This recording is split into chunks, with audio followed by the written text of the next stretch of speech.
Hi, I'm Josh Hensley with Operator Survival Tool. I just want to take a minute and show you guys some of the upgrades and the changes we've done. Once you open it up, inside looks pretty similar. We did make some changes to the layout here. I'll show you why we did that here in just a moment.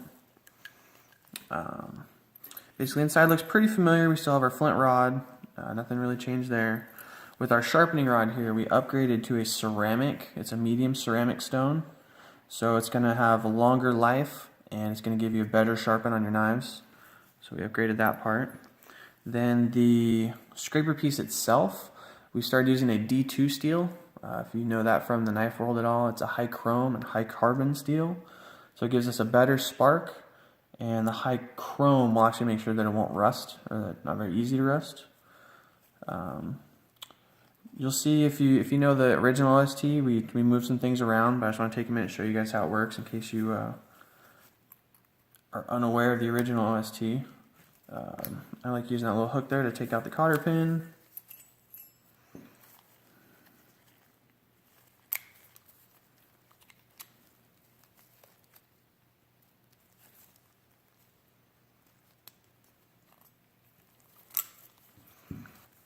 Now the first thing we'll look at is this edge right here. It's kind of the main working piece for OST. You can see the carbon here on the bolt. Hold on, my camera's picking that up. This piece will go inside. You put it on and turn the bolt. I don't know if you can start to see all the pieces of carbon flaking off. But tolerances are pretty tight.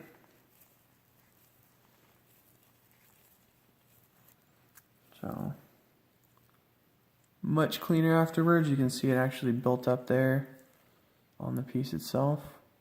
There we go. Moving down the tool, we have this little edge here on the very tip that's actually designed to get in between the locking lugs. Sometimes you can get some stubborn gunk in there, so that's designed to go in between each locking lug.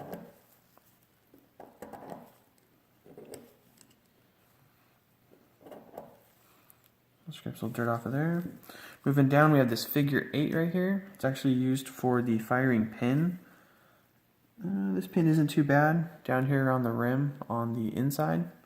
But what you would do is go down, drop the pin about like that, put some pressure, and then spin the firing pin. And from this side you can see a little bit better that opening actually allows the carbon to get scraped off and fall into the gap there.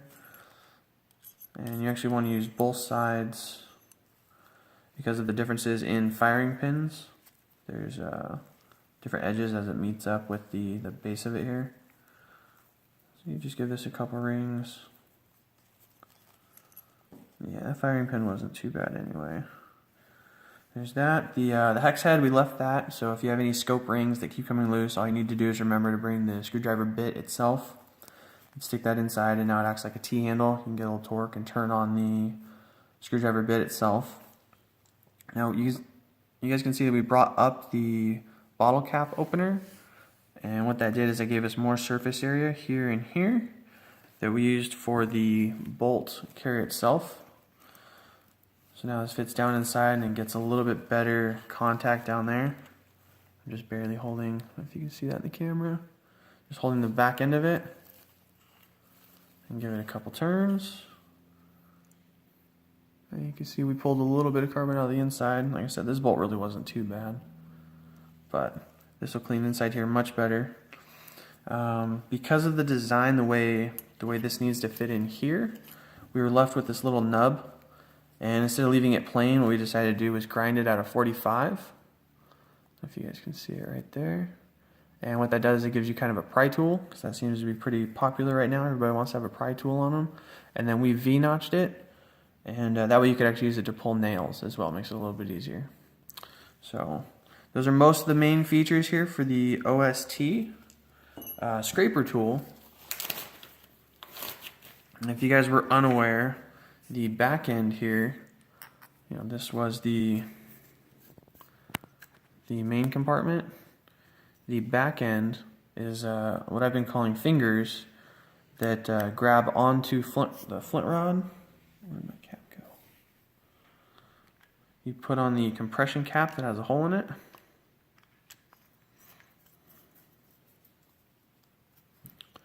And then with the scraper tool, we leave this edge right here a little bit rough on purpose.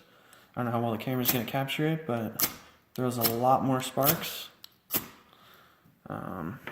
Works the exact same way with the ceramic rod. So now you can take your knife. Remember to do the blade away from your fingers. You don't want to cut yourself.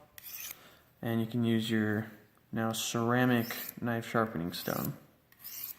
So that's pretty much the main features that we changed.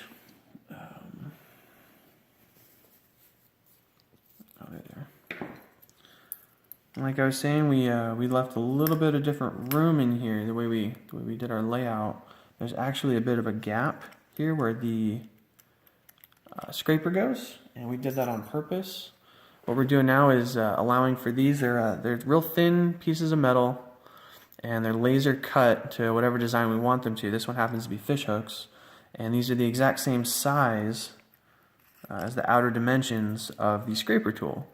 So with that extra room there, we can make these in any design that we want and slide them in there kind of like a shim. So this one's fish hooks. We're looking at doing some lock picks, and we're thinking about a suture kit as well. So this will probably be the first 3 additional pieces that'll fit in here. And we've made it to where that we can fit around 3. We're thinking 3 of these will fit. So those will probably be the first 3 that we make for it.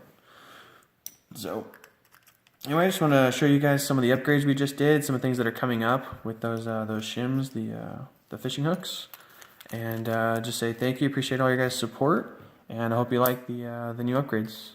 Thank you very much.